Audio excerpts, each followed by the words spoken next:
หล่อเจ้าอาวาสวัดปากตางเจริญผู้อำนวยการสถานีสีขาวได้เมตตาได้มอบเวลาเอาธรรมภาพได้มาโอ้มาจ๋าได้มาปะกับศรัทธาญาติโยมตั้งแต่เวลาตีห้าไปจนถึง7 โมงวันนี้อยู่ด้วยกัน2 ชั่วโมงด้วยกันเนอะศรัทธาญาติโยมท่านทั้งหลายก่อนที่จะได้สดับรับฟังพระสัทธรรมเทศนาแบบพื้นบ้านล้านนาตามที่เขาได้ปฏิบัติกันมาก็เป็นการย้อมจิตย้อมใจเฮาตั้นทั้งหลายก่อนโดยการได้ไหว้พระได้กล่าวกรรมปูจาพระรัตนตรัยปนมมือกราบ1กราบ2กราบ3อิมินาสกาเลนะพุทธังปูเชมิอิมินาสกาเลนะธัมมังปูเชมิอิมินาสกาเลนะสังฆังปูเชมิอะระหังสัมมาสัมพุทโธภะคะวาพุทธังภะคะวันตังอภิวาเทมิกราบสวากขาโตภะคะวะตาธัมโมธัมมังนะมัสสามิกราบสุปฏิปันโนภะคะวะโตสาวกสังโฆสังฆังนะมามิกราบนะโมตัสสะพุทธัสสะอิติปิโสภะคะวะอะระหังสัมมาสัมพุทโธวิชชาจารณะสัมปันโนสุขโตโรกวิโทอนุตตโลปุริสธรรมสารติสัทธาเทวมนุสสานังพุทโธภะคะวะติสวากขาโตภะคะวะตาธัมโมสันทิติโกอาการิงโกเอหิปัสสิงโกโอปะนะเยโกปัจจตังเวทิตัมโพวินโยเหติโสปฏิปันโนภะคะวะโตสาวกสังโฆโอโชปฏิปันโนภะคะวะโตสาวกสังโฆญาญาปฏิปันโนภะคะวะโตสาวกสังโฆสามิเจปฏิปันโนภะคะวะโตสาวกสังโฆญาติตังจัตตาเลโปเลสะยุคันเนอัตตาปุเรสะปุกาลาเอสะภะคะวะโตสาวกสังโฆอะโหนายโยปะโหนายโยทาเกนายโยอัญชลิกะระเนโยอนุตตลังปุญญาเขตังโลกัสสติสาธุพระปัญญาปาละเมสา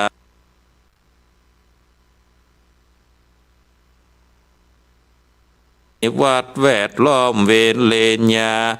ปาละมีล้อมละวังเดเสละปาละมี ละเมผาแป้ตังปืนตาหน้าปาละเมเป็นผืน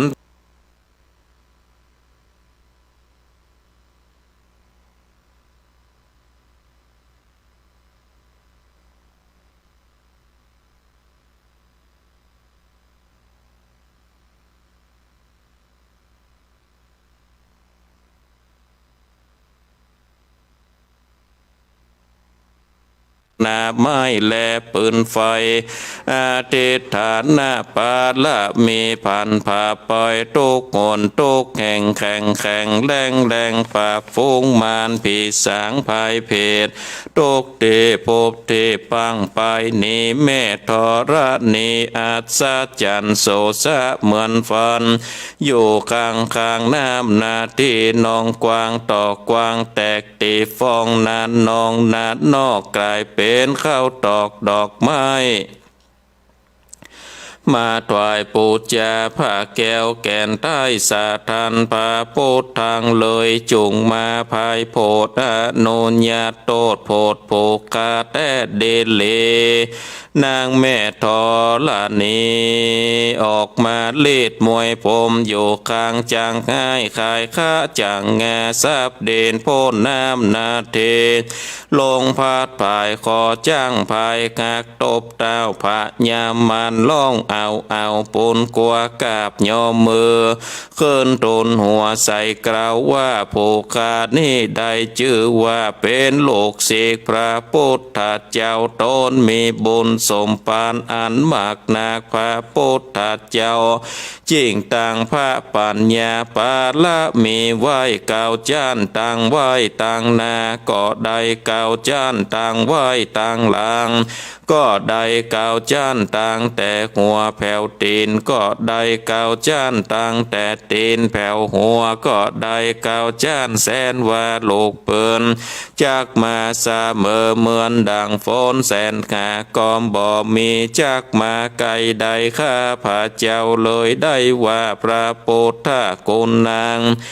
พระธรรมกุณังพระสังฆกุณังพุทธอินตาธรรมอินตาสังฆอินตาอัสสะอัปแม่นางทอดละเนผู้อยู่เหนือน้ำผู้อยู่ก้ามแผ่นดินกันว่าผู้ขาได้ละเนอเกิดถึงโกนพระพุทธเจ้าโกนพระธรรมเจ้า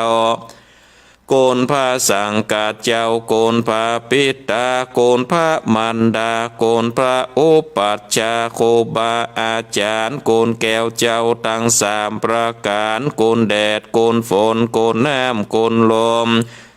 โกนดินโกนไฟโกนโกศลาเจ้าโกนพระเจ้าตนภาวนาก็ดีโกนนางทาลาเจ้าก็ดีโกนพระปัจเจกพุทธเจ้าก็ดีโกนแม่ทอดละเนเจ้าก็ดีขอจงมารักษาตังกำนากำลังยังตนตัวแห่งภูคาในวันนี้คืนนี้ยามนี้จิมแดดเตนะอุดนะอาดนะปัดนะปิดพระเจ้ามีฤทธิ์ปิดโดยพุทโธนะโมพุทธายะพุทโธพุทธังคักษาธัมโมธัมมังคักษาสังโฆสังฆังคักษาพุทโธพุทธังอะระหังธัมโมธัมมังอะระหังสังโฆสังฆังอะระหังพุทโธพุทธังกันหาธัมโมธัมมังกันหะสังโฆสังฆังกันหะพุทโธเมนะโถธัมโมเมนะโถสังโฆเมนะโถอายุวันโนสุขังพะลังกราบหนึ่งกราบสองกราบสามเอาละศรัทธาญาติโยมท่านสาธุชนพุทธบริษัทต่างหลายเฮาได้ย่อมจิตย่อมใจกันละเนาะเพื่อที่จะได้สดับรับฟังพระสัทธรรมเทศนาแบบปื้นบ้านล้านนาตะกี้ก็เน็ตหลุดไป กรรม2 กรรมก็เลยได้ลองเชื่อมสัญญาณอินเทอร์เน็ตแถมใหม่ก็คาดว่าก็คงจะดีขึ้นมาวันนี้ศรัทธาญาติโยมก็จะได้สดับรับฟังน้ำธรรมคำสอนแห่งองค์สลีบวรสัมมาสัมพุทธเจ้าก็เป็นธรรมผูกเดียวจบเหมือนกันเนอะศรัทธาญาติโยมเป็นธรรมผูกเดียวจบเหมือนกันวันนี้ก็จะเทศธรรมรักษาตัวรอดเป็นยอดดีนี่รักษาตัวรอดเป็นยอดดีเป็นธรรมผูกเดียวจบเป็นธรรมคำสอนที่แฝงอยู่ในน้ำธรรมคำสอนแบบพื้นบ้านล้านนาเพราะฉะนั้นก็ศรัทธาญาติโยมหอตันตั้งหลายที่ได้เปิดเครื่องวิทยุสดับรับฟังก็ดีสดับรับฟังในการถ่ายทอดทางระบบอินเทอร์เน็ตก็ดีตลอดถึงเข้ามารับชมรับฟังในการถ่ายทอดทางระบบ Facebook ไลฟ์ก็ดีก็ได้รับฟังกันไปหลายหนทางแล้วก็เปิดเครื่องวิทยุหลายที่หลายตังก็สามารถรับฟังกันได้ถ้าฟังทางระบบอินเทอร์เน็ตที่อยู่ที่ไหนมีเน็ตก็ฟังได้หมดเนาะศรัทธาญาติโยมท่านทั้งหลายก็สามารถสดับรับฟังกันได้วันนี้ก็อยู่ด้วยกันตั้งแต่เวลาตี 5จนถึงเวลา7 โมงพวกก่อนนะศรัทธาญาติโยมไปฟังไหลนีไปทันใดเด้อนะอยู่ด้วยกัน2 ชั่วโมงเอาละเนาะเพื่อเป็นการบ่คือเสียเวลาก็เชิญชวนศรัทธาญาติโยมท่านสาธุชนเฮาท่านทั้งหลายได้ตั้งอกตั้งใจสดับรับฟังพระสัทธรรมเทศนารักษาตัวรอดเป็นยอดดีเชิญชวนท่านทั้งหลายได้ตั้งอกตั้งใจสดับรับฟังพระสัทธรรมเทศนาไปเน้อนะโมตัสสะภะคะวะโตอะระหะโตสัมมาสัมพุทธัสสะ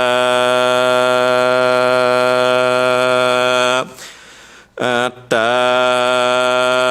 นันเจเตตังธัมมะเทสนังสันทาเพสังกาลาวันเนเวคาลันโตโพเตลาจากุมาลังอาลาภากาเทเสสันทาอันวาสปัญโยพระพุทธเจ้าเวคาลันโตพงโยสัมลานเพสกาลาวันเนนอยเวกันเจือเพสกาลาวันอาลาภะภะก็ภะโลโพเตลาเจกุมาลังยังโพธิลาชกุมารการเทเสจริงสำแดงไว้อิมังธรรมเทศนังยังธรรมเทศนาว่าอัตตานั้นเจดังนี้เป็นกาว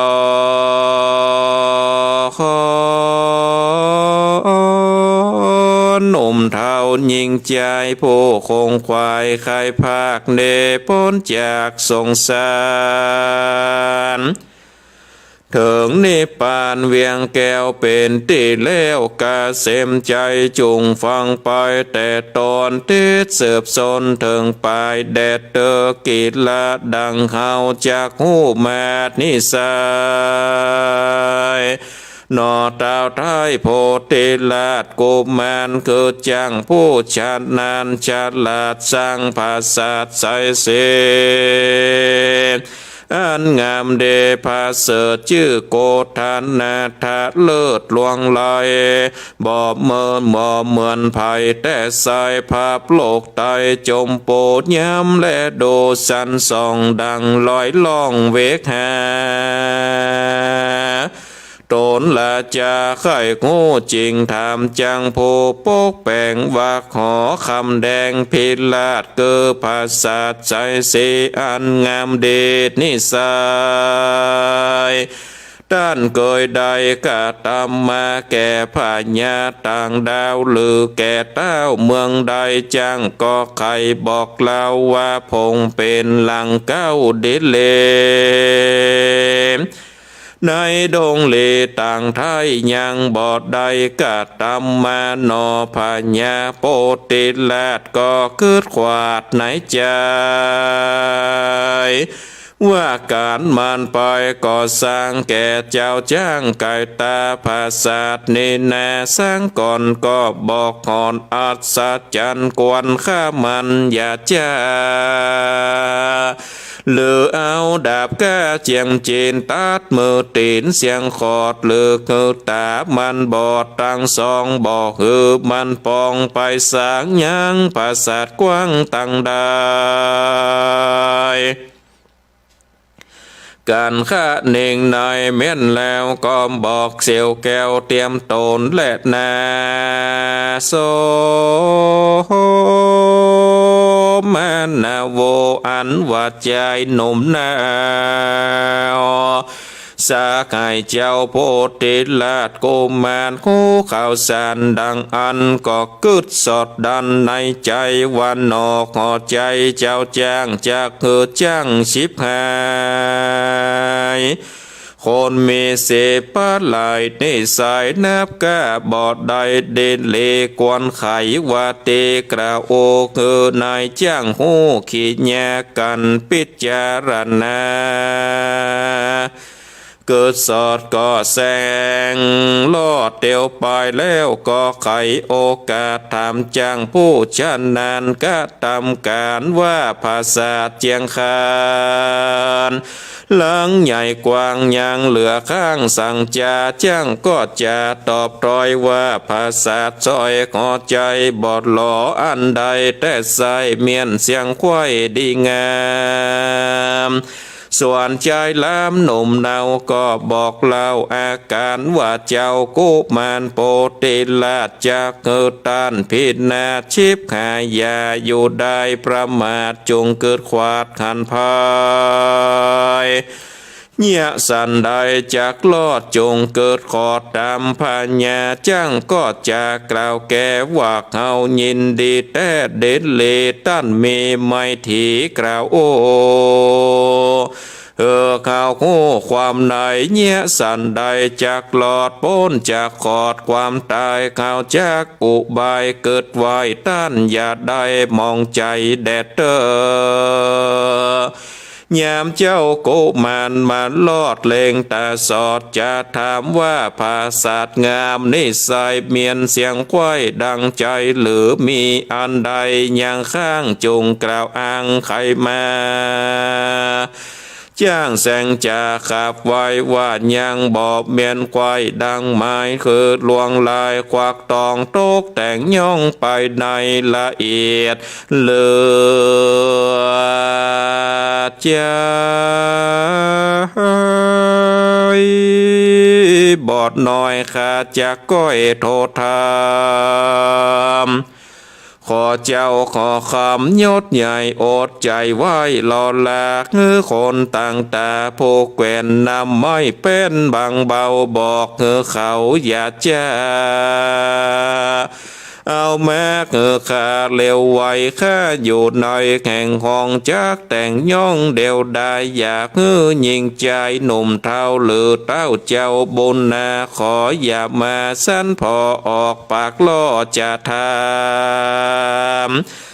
ลวงลายงามลายแหลยามก่าวแก่จากใครข้ามีใจบอดตังจากได้ย่างเสียการจากโมดนานเสียเปล่าบอบเมียนเล่าเลวไวส่วนปัจจัยข้าวน้ำกันกาดและพร่ำเติงมา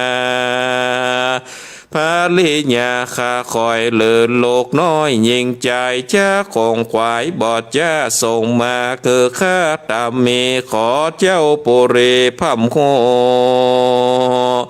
ตามคาโอไข่กำเจ้าขอคำโพติลาดก็อนุญาตโจพระการแล้วแต่งคนหานน้อยใหญ่เวทภาษาไว้จุปา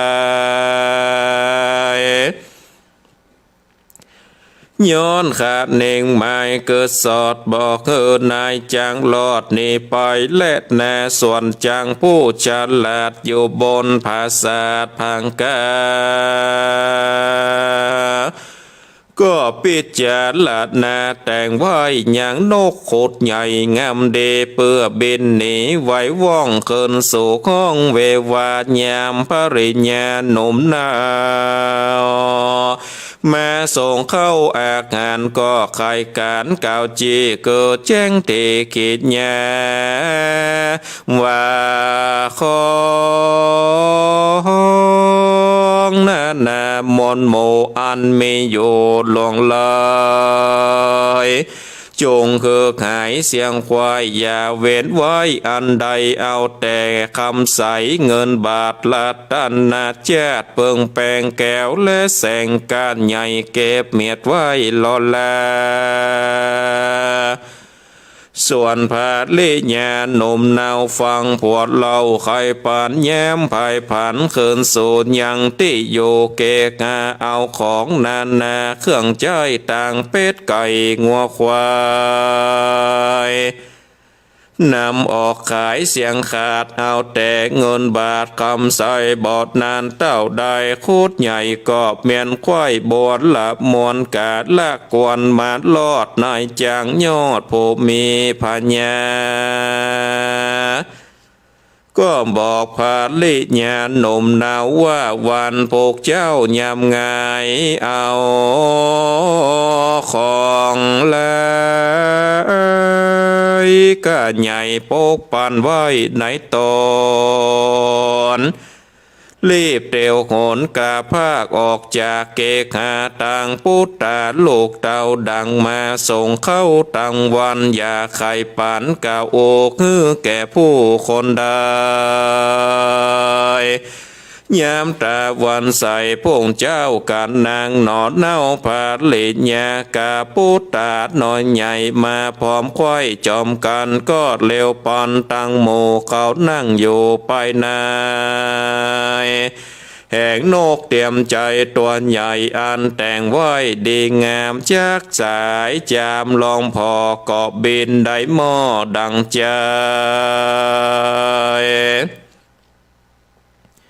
จริงเลวไว้ว่าว่องเบนจากกองพังกาขึ้นเวกาฝากฟ้าเอาไปแน่เป็นหมายคนต่างหลา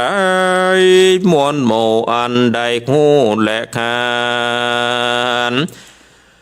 ต่างปาการตามกอยไข่กล่าวถ้อยนาแล้วตูนสาโอกาสบอกโพธิลาดกุมารว่าจ้างผู้ชันนานจบควายแปลงนกใหญ่นี่ไปโขงเวียงใจใหญ่กว้า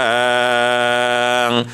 เตี้ยงบอบมีจ้างปอสองน้ำตาดนองโจผู้ใครกล่าวโอลายพระการส่วนจ้างผู้จัดนานจัดลาดไปโดยอากาศเวกาข้ามป่าลาน้อยใหญ่ข้ามป่าไม้ดงตันเถิงหิมมะวันป่ากว้างจริงลงก่อสร้างป่าลาปลายหลังมาบอดจะได้เป็นเจ้าฟ้าชื่อว่ากันทาวาคานาราชาและนาราชากุมารโลเปส่วนกุมารโพธิลาดการจ้างผู้ชนาดนี้ไปก็ขันนิงนายเกิดขวาดว่าจากฉลองภาษาเจียงคานจริงมีลาจาองค์การมือเปล่าไปตรวจดาวเวียงใจแล้วก็ไข่ขับไว้ซึ่งพระบาทให้สัพพัญโยว่าขอเอ็นดูหยวลิญาติไปข้าเป็นติบาทโปรดจานาในพังกาใหญ่กว้างอันจ้างสร้างไว้นี่ไปยามตาวันใสพุ่งเจ้า การพระพุทธเจ้ายอดสัพพัญโยโตดเมโมโตแก่โลกเกิดพ้นทุกโศกเครื่องกาจักเสด็จมาหลอดไก่เจ้าภาษาใหญ่ราชกุมารก็อธิษฐานขับไว้ว่ากันชาจากได้พุทธาหรือทิดานอดเนื้อไว้สืบเชื่อแทนตนขอพระทัสพลที่ไว้จงเสด็จไต่เตียวไปบนผ้าขาวใสผืนใหม่อันคาปูไว้เป็นต่างเจ้าขอขวางยศใหญ่การอธิษฐานควายในใจก็เลวไว้บอดจ้าปูแผ่นผ้าผืนดีแต่ตีนทอดละนีภาษาตึงของลาดองค์การเจ้ากอดจันนั่นลาวบอกมีลูกเต้ายิงใจจริงอธิษฐานหมายคืดไฟแล้วปูไว้เป็นต่างและนากันเพคุหลายหมักเต้ามีพระพุทธเจ้ามาเป็นประธานมาเถิ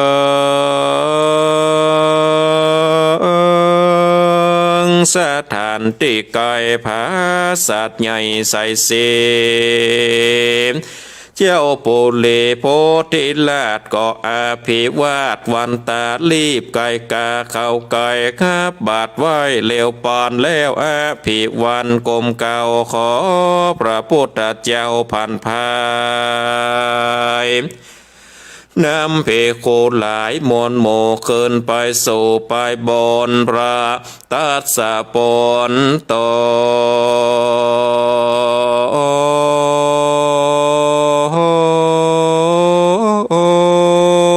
สวักสวัสดบอดใหญ่บาทพันภายแม้นเต้าถอยขับไว้โคบตวนควายสามเตพระมุนเนยวนลิญาตคือบอดใหญ่บาทไก่กาเต้าและตาพอดเหล่าอย่างมากหาเถนเจ้าอานนท์ผู้โอปาถากตนอยู่ไกลคือโกควายสัญญาพระมากหาเต็นเจ้าโกเงื่อนเก้าความในจริงบอกไก่โอกาสว่าพาปูดวาดเป็นตางเจ้าขอขวางยศใหญ่หลอนเม็ดไว้เลี้ยวปานพระเล็งหันไปนาบอดย่ำพาเดชเลเจ้าโปเลโพติลาดเงือคนฉลาดเตรียมตนเล็บเลโลนบอดแจดล้อนเม็ดผ้าตามกรรมพระองค์คำเป็นเก่าคือพระพุทธเจ้ายอดจินนับมันกันนายนักการแกว่นใจเมียดพาไว้เสียไกลก็กะไก่หยวนลีญาติโยกย้ายบาทพันภายนำเพคูตั้งหลายมวลโมเกินไปสู่ไปบนและนากันถวายเป็นที่บาทเมียนเสียงขาดบวนละมวนกาละกวนมาลอดตนเจ้ายอดโพธิลาชกุมารก็ตนสารกลมเก่าถามพระพุทธเจ้ายอดที่โลกาว่าขาดได้นาเถิงแล้วเสิงพระตนแก้วยอดโมเนทวนสามเตกบควายเขานั่งไก่ฟังธรรมโต้ยตามกรรมกล่าวเจบอดเล็กเลดเนไก่เป็นสันใดนั้นเหล่าพระเป็นเจ้าบอกคุณนาบอกไก่กาดย่ำพาอันตนคาปูถวายพระบุญภายยอดซอยจริงกล่าวถอยจะถามว่าผ้าผืนงามนั้นใสด้านอธิษฐานไว้สันใดโพธิลาชไขบอกเล่าแก่พระเป็นเจ้าตามเมพระโมเนกล่าวจี้เกิดเสียงที่สงสัยว่าเขตนันนาผ้าใหม่อันปูไว้ดีงามข้าจริงบอดตามเตเฮาจริงบอดตามเตียวไตคือเมียดไว้เสียไกโปติลาดก็ใครทำเล่าว่าข้าบอดได้ลูกเต้ายิงใจจากเป็นสายเสืบเจือคือหลังเลือดยาวไปจะลืมเหมือนนอนสัพพัญโยพระพุทธเจ้าต เป็นเก้าติโลกาจริงใครจะตันต่อว่าเขาจักบอกมีลูกน้อยหนอยิงใจบ่สมหมายแต่ใส่คือบอกมีลูกได้ดังใจโปติดลาดก็ใครถามต่อว่าข้า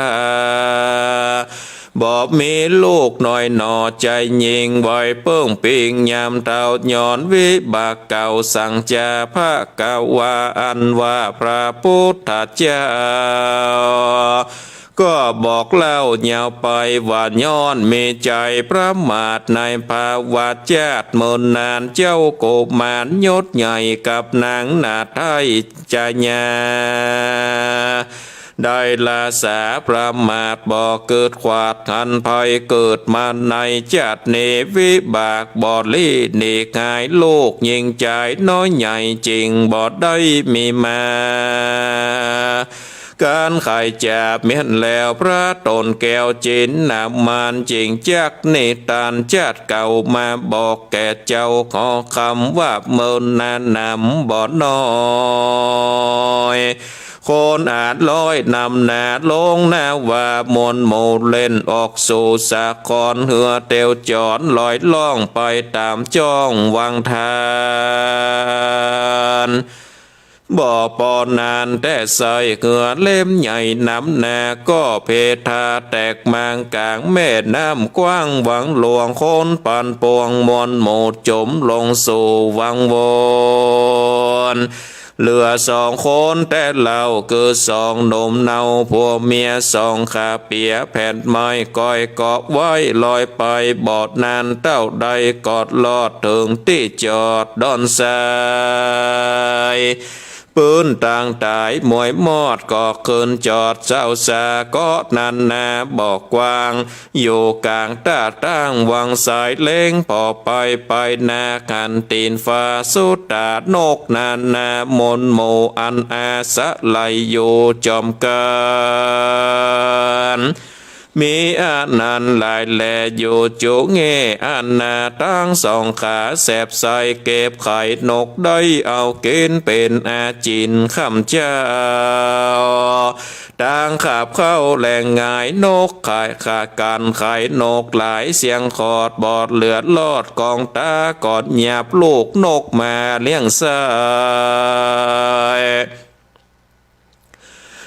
อยู่ได้นานไปบอดนานเต้าได้นกน้อยกอดตกถอยไงตาลูกนกหาบอดได้ก็เงียบนกใหญ่มาเกตย้อนเมาเวนประมาทบอดได้ขาดคืนวันกันดับกันหมบโมก็ลงสู่อบายบัดนี้กลายมาเกิดเอากับเนิดเมืองโคนย้อนอากุศลหลายเจ็ดบอดได้ขาดโดยตันคือนางจอมขวัญนอนเนากับตัวแห่งเจ้าราชกุมารย้อนกรรมคืองานเจ็ดก่อนจริงบ่มีลูกน้อยอ่อนใส่ใจการว่าไข่เม่นแล้วพระตนแก้วยอดโมนีจริงไขว่าเตตันต่อว่าโดราเจ้าหนอดละจ้ากุมารในอาเตตะการจัดเก่ากันตัวแห่งเจ้าภูมิ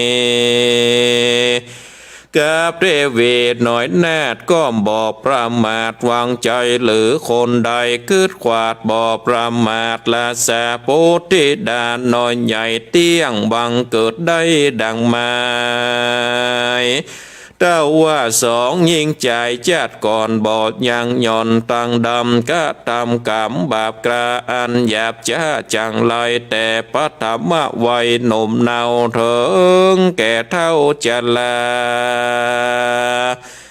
การกำตัวมาจากจ่องหอยจริงบอดใดลูกน้อยดังใจยิงใจใดประมาทบ่เกิดกวาดอนตัดลายใจบอบหมายไฟอ่างจะก่อสร้างกุศ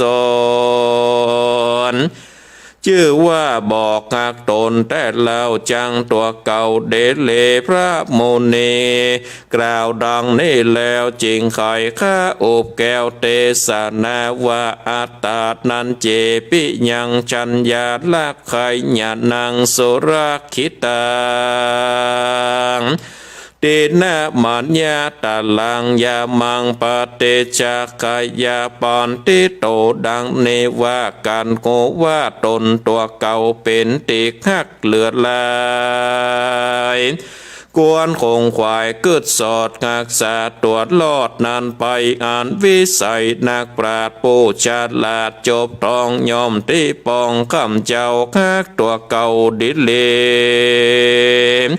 เสียงสามยามเดขบควายเคืนยามหนึ่งได้เป็นดีและนาอันว่าอาจารย์นักผาดผู้ฉลาดจบทอ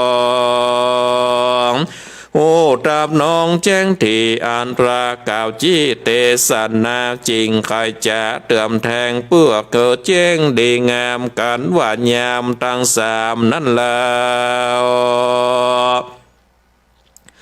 พระเป็นเจ้าเตสัตนาจะเตรียมมาเพียบไว้เกิดหากได้ไว้ตั้งสามยามแล้วลามหนุ่มเนานักผาดเจ้าเรียกปฐมไว้ยามทัดไปนั่นสา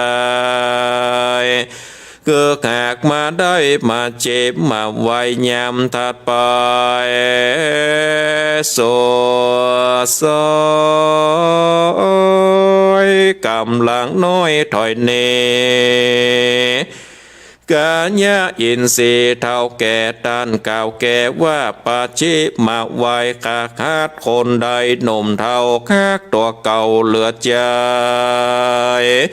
บอกกาไก่เตียวตองอยู่แต่ในกองเกหามีฟ้าหนามันแก่นประตูแน่นตืดตันย้อนใจพันดันสอดว่าจักเอาตัวรอดโพยพา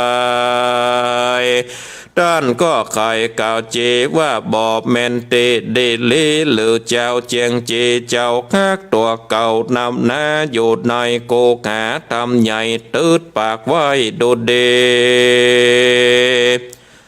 ด้านก็ไขว่าตีกล่าวเจว่าบอบแมนตี้ตามลายขากาดลายน้อยใหญ่เอาใจใส่ตั้งบนตาโหนนข่าวน้ำว่าโตพร่ำตาบมีศีลดวงดีแค่แปดได้โกดแขวดกับตัวบอบเมามัวประมาทและเว้นขาดตั้งดามพระองค์คำกล่าวแก่ว่าหักตัวเก่าแต่เด็ดเลเป็นเจียงจีเจ้าบอกอยู่เปล่าได้กองวัดหลายน้อยใหญ่เอาใจใส่จุอันอานคืนวานบอกขาดบอกประมาทละสาตันย่อมจะกล่าวแก่คักตัวเก่าแต่ตามธรรมการบอกกัดตามดังพระเก่าจีสัจจังว่าเป็นคนจังตัวเก่าจากป่าโตเข้าอบายเป็นทุกข์หลายเมื่อซ้อยบอกกาดก้อยไก่กาดและนากางัดหลายนั่นแล้วยามโหนมเน่าปาถามาไว้เอาใจใส่แต่เลนวิทวิ่งเต้นไปมาเลือศึกษาสิประสาทงูฉลาดสาปากการคือชาตินานจบจอดลวดได้ลาดทอดต่างบนยามอายุหนุนมากตาเกิดอย่างเข้ามาเจ็บมาไว้กวนใส่ใจอยากห่างรีบก่อสร้างกุศลหรือผงเมาวนข้ามเจ้าเลี้ยงลูกเต้าเมียแปงหาคำแดงบาดไตเพื่อจ่ายใจและกินตานและสินบอดสร้างได้เว้นขังเสียไกการพระจิมาวายมันลอดกอมบอกกวนละตอดตังบนเกิดตาหนุนจะใจคักษาสินไว้กับตัวบอกเมามัวประมาทบ่เว้นขาดเสียทามการกระทำดังนี้พระกล่าวจีเตสันนาว่าบอกโคคักษาตัวเก่าย่อมปาตัวเข้าอบาย ส่วนยิงใจน้อยใหญ่เอาใจใส่ตั้งบนคือตาโหนนข้าวน้ำวาโตพรามตามมีศีลดวงเดแค่8ได้กดแขวดกับโตบ่เมามัวประมาทบ่เว้นขาดภาวัดนาตามเวลามาลอดกาดละจอดตึงตันไข่ปานเก่าแก่ว่าคักตัวเก่าแต่เด็ดเลจากป่าตัวเนกระพาเกิดพ้นจากอบายสำลันหลายเมื่อซอยแย้มกาดก้อยมอนหลาดนาบุญย่อมป่าไปเกิดในตีผาเสดกาเสมใจและนาอัตตาลักขากถานิทิตาขีญาสังวรนาวิเศษจากของเขตคักษาตัวลอดเป็นยอดดีก็บังกรมสมเลศสะเดเอาละศรัทธาญาติโยมท่านสาธุชนพุทธบริษัททั้งหลายเฮาได้สดับรับฟังพระสัทธรรมเทศนาอันมีชื่อว่ารักษาตัวรอดเป็นยอดดีก็ได้ปาลีปุณังจบลงไปเป็นที่เรียบร้อยก็ใจเวลาเป็น20 นาทีเมื่อกันนาศรัทธาญาติโยมสำหรับทำรักษาตัวรอดเป็นยอดดีก็มีคติแฝงอยู่ในน้ำธรรมคำสอนหากว่าศรัทธาญาติโยมได้ก้อนใกล้นำไปพินิจพิจารณาก็ตึงจักปะเนาะศรัทธาญาติโยม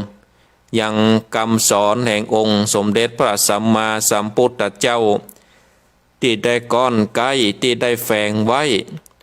ว้ในพระธรรมเทศนา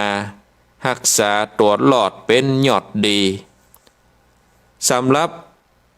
ศรัทธาญาติโยมท่านทั้งหลายที่ได้สดับรับฟังพระสัทธรรมเทศนา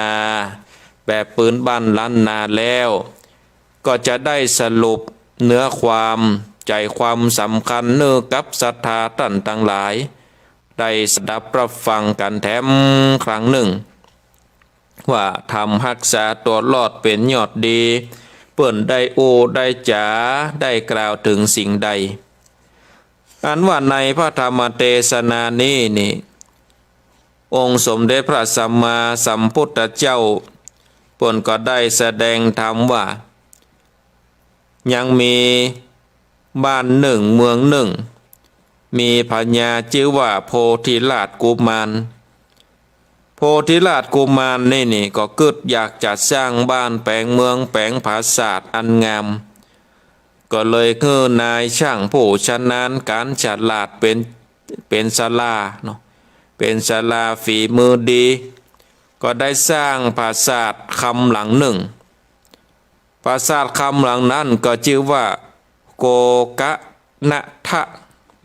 ซึ่งเป็นปราสาทที่งามบ่เหมือนไผ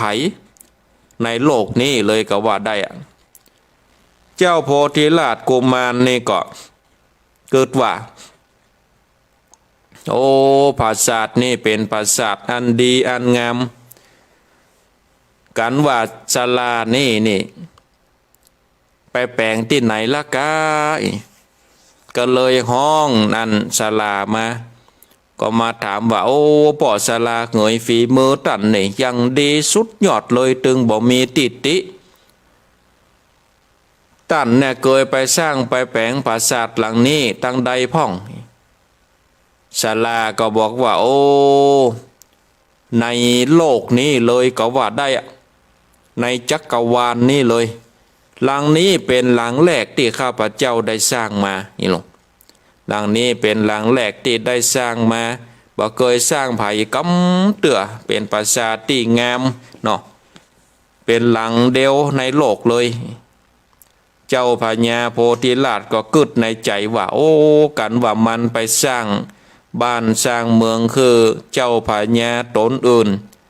ปราสาทที่มาสร้างให้เฮานี่มันก็บ่เป็นสิ่งที่เป็นอัศจรรย์เกิดมันไปสร้างอันอื่นใหญ่กว่านี้งามกว่านี้นี่โอ้นี่ยุ่งแล้วปราสาทของเฮานี่ก็จะตกเกตกะนี่ลงปราสาทเฮานี่มันเป็นที่แอวก็เลยกึดในใจว่าโอ้สมควรเฮาจะตัดมือตัดตีนฆ่ามันเหียบ่คือมันได้ไปสร้างบ้านแปลงเมืองที่อื่นที่ไกลแล้วฮือศาลาเนี่ยมาสร้างปราสาทให้เฮาก็เลยได้นำเอาเนี่ยกรรมนี้ไปอู้กับเซลล์ลงไปอู้กับเซลล์ว่าถึงเวลากันว่าศาลาได้สร้างปราสาทนี้แล้วก็จะฆ่าศาลาเหี้ยลูกน้องป้องไปมันก็จะตัดมือตัดตีนบอกคือมันได้ปน้องว่าไปสร้างที่อื่นน่ะมันสร้างปราสาทของเฮาที่เดียวก็เลยได้อู้กับสหายเนาะอู้กับสหายเซลเป็นที่เรียบร้อยแล้วนี่กันว่าสหายของเจ้าโพธิราชกุมารหูนักอันนะก็เกิดว่าโอ้เจ้าโพธิราชกุมารนี่มีจิตใจอันบ่ซื่อโลที่จะอันฆ่าศาลาที่จะฆ่าศาลาก็เลยได้ฮือคนนั่นน่ะไปบอกฮือศาลาว่ามาปะกำลงมีเรื่องสำคัญที่จะอู้การว่าเจ้าสาขายได้หูดังอันแล้วนี่ก็เลยไปสถาญาติโยมไปบอกฮือกับนายศาลานายศาลาหูดังอันแล้วก็บอกว่าโอ้ฮือตั้นเนี่ยได้เกิดพิจารณาจะไปสร้างฮือมันแล้วกันว่าสร้างปราสาทฮือมันแล้วนี่นะตั้นก็ตึงตายนี่หรอตั้นก็ตึงจะตายแน่นอนแล้วจะฮือเนี่ยใดโอ้ก็แล้วแต่พินิจพิจารณาลอว่าจะเนี่ยจะใดเนี่ยจะใดก็ได้บ่ฮือปราสาทนี่ได้ปนห้องว่าฮือมันแล้วเนาะบ่คือปราสาทนี่คือมันแล้วก็คิดว่าอย่างอันก็ได้ก็เลยออกอุบายสถาญาติโยมไปบอกเงินเจ้าโพธิราชกุมารนี่บอกว่าตั้งในนี่ปราสาทนี่โอ้ต้องใจเวลาต้องใจเวลาในการสลักต้องแต้มห้ามเฮอคนเข้าห้ามเฮอคนออกแม้แต่เจ้าพญาก็ห้ามเข้ามาในปราสาทราชมณฑลที่นี่เพราะว่าถ้ามันลุมันไปนี่โอ้แก่ยากแล้วกันว่าเจ้าพญาเข้ามาข้าก็บ่มีสมาธิในการทำงานงามงานก็จะบ่งามผลงานก็ออกมาบ่ดีโอ้แล้วจะเนี่ยใดแล้วจะเนี่ยจะใดเหี้ยก็บอกหูจะเนี่ยใดศรัทธาญาติโยมท่านสาธุชนท่านทั้งหลายก็เลยได้ยอมเนาะในยอมไปตามอันแล้วบอกให้คนทั้งหลายเฝ้าประตูไว้บอกให้ประตูบอกให้ได้ไปทางใดเฝ้าประตูไว้ไปในบอกให้ศาลาได้หนีออกไปได้แล้วศาลานั้นก็บอกว่าให้คนทั้งหลายนะคนเอาไม้แป้นบอกว่าจะเป็นแป้นหนาแป้นบางคนเข้ามาไว้ในห้องนี้หมดเลยแล้วข้าเนี่ยก็จัดสลักต้องแต้มคนเดียวเรื่องอาหารการกินเจ้าพญาก็บอกต้องห่วงภริยากับลูกของข้าพเจ้านะจะเป็นคนส่งมือเข้าเจ้าพญาก็ตกลงศรัทธาญาติโยมต่างหลายตกลงแล้วนี่นายจ้างนั่นก็เป็นคนฉลาดเนาะศรัทธาญาติโยมเป็นคนฉลาดเป็นคนลวกก็เลยแปลงยังนกตัวใหญ่หรอกแปลงยังนกตัวใหญ่ที่สามารถบินได้บินออกหน้าป่องเบงจรได้กันว่าสร้างมดแล้วนี่ศรัทธาญาติโยมลองพอแล้วสามารถเคลื่อนที่ได้ถูกต้องตามแบบโบราณก็เลยบอกให้เมียมันกับลูกมันว่าปีกไปบ้านไปจองไปเอาเสื้อผ้า ของกินของว่ามาใส่ในนกนี่ไว้เป็นบ้านก็ดีเป็นทรัพย์สินเป็นหมูไก่งัวควายตาหลายก็ดีนี่บ่ต้องเอาไปโดยไปเซาะเอาตังหน้าพุ่นเพื่อขายไปจนหมดจนเสี่ยงเอากับเงินกับคำไปพอแล้วแต่เฮามีเงินมีคำไปนี่โอ้เฮาอยู่ที่ไหนตึงบ่อดบ่กั้นอีหลงเฮาอยู่ที่ไหนตึงบ่อดบ่กั้นน่ะภริญาก็ปิกไปบ้านไปเอาของสิ่งที่มีค่าทยอยขนมาหลกสถาญาติโยมขนมาใส่นกขนมาใส่นกขนาดกันว่าขนมาแล้วนี่สถาญาติโยมตันทั้งหลายกันถึงเวลาเนาะได้จักมันออกเปิดหน้าป่องขึ้นขี่นกแล้วนกก็บินไปสถาญาติโยมตันทั้งหลายนกเลยก็บินไปนกก็บินไปก็เจ้าพญาโพธิราชก็เลยหูว่าโอ้ศาลานี่มันมีพญาปัญญาหนีไปแล้วหนีไปคนตาหลายขันก็ป้ากันไปบอกพญาโพธิราชว่าโอ้บัดเดี๋ยวนี่ศาลาบินออกจากบ้านจากเมืองไปแล้วเนอะอีหนูศาลาบินออกจากบ้านจากเมืองไปแล้วแล้วใจเนี่ยจะได้เหียพญาโพธิราชก็บอกโหใจเนี่ยได้เนาะสถาญาติโยมเพราะว่าบินอยู่บนอากาศกลางแหวบุญในศาลานั้นกันว่าได้แปลงนกใหญ่นี่ออกบินออกไปข้ามป่าข้ามบ้านข้ามเมืองไปจนถึงป่าหิมพานต์ก็เลยลงสร้างก่อยังลงสร้างก่อยังบ้านยังเมืองก็เลยได้เป็นเจ้าฟ้าชื่อว่ากันทวาคณราชากันว่าได้สร้างบ้านสร้างเมืองอยู่ที่ขั้นแล้วนี่เจ้าพญาโพธิราชนี่ก็คิดว่าปราสาทของเฮานี่ก็สำเร็จเสร็จสิ้นไปเป็นที่เรียบร้อยก็เลยจะขึ้นปราสาทใหม่หรอสถาญาติโยมจะขึ้นปราสาทจะทำบุญจะขึ้นปราสาททำบุญก็เลยไปนิมนต์องค์สมเด็จพระสัมมาสัมพุทธเจ้าว่าโอ้ไวยสาองค์พระพุทธเจ้าบัดเดียวนี้นี่กันว่าปราสาทราชมนเทียนของข้าพระเจ้านี้ได้สำเร็จเสร็จสิ้นไปเป็นที่เรียบร้อยแล้วขอพระพุทธเจ้าได้เมตตาคุณนะได้ปาเอาภิกขุทั้งหลายเนี่ยเข้าไปขับปิ่นที่บาทแล้วไปฉันในปราสาทนั่นเพื่อเป็นสิริมงคลเพื่อที่จะได้ทำบุญปราสาทใหม่องค์สมเด็จพระสัมมาสัมพุทธเจ้านี่ก็ได้มีเมตตาได้ขับเอากรรมของพญาโพธิราชเนาะพญาโพธิราชกุมารกันว่าจะคือได้ภิกขุสังฆาทั้งหลายนี่ก็ได้เดินทางไปเพื่อที่จะได้ไปโปรดพญาโพธิราชกุมารกันว่าพระพุทธเจ้านี่เสด็จมาใกล้จะถึงแล้วสถาญาติโยมพญาโพธิราชก็ยกมือไหว้ไปมือสาอธิษฐานว่ากันว่าข้านี้จะได้บุตรเป็นปอดใจก็ดีที่ดาอันเป็นลูกไม่ยิงก็ดีไว้สืบเชื้อแทนตนสืบบ้านสืบเมืองไปตั้งหน้าขอพระพุทธเจ้านี่จนได้ย่ำบนผ้าขาวอันปูไว้ตั้งแต่ปากทางขึ้นไปบนปราสาทราชมนเทียนกำเตออินได้ยกมืออธิษฐานสถาญาติโยมกันว่าเฮาบ่ได้มีลูกมีเต้าดาอันก็ดีพุทธเจ้าก็บ่ย่ำผ้าขึ้นปราสาทหลังจากนั้นก็ได้ปูผ้าขาวไว้อย่างดีพระพุทธเจ้าได้เสด็จมาถึงยังที่ปราสาทเจ้าพญาโพธิราชก็ยกมือไหว้ไปมือสาเข้าไปคับเอาบาตรแล้วก็ได้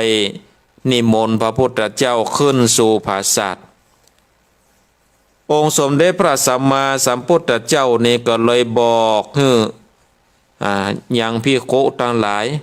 ตลอดถึงคนทั้งหลายว่าได้เก็บเอาผ้าขาวนั้นออกไปเหีย เฮือเก็บผ้าขาวนั้นออกไปโป้นจากหนตางนั้นไว้เหียเฮาบัดย่ำผ้าขาวพญาโพธิราชหันดังอันแล้วก็โอ้ใจตกอยู่ตาตีนผู้นอเนาะศรัทธาญาติโยมใจตกอยู่ตาตีนพูดแล้วว่าโอ้พระพุทธเจ้านี่มาย่ำผ้าของเฮาพญาโพธิราชนี่ก็เลยเข้าไปไหว้สาเนาะ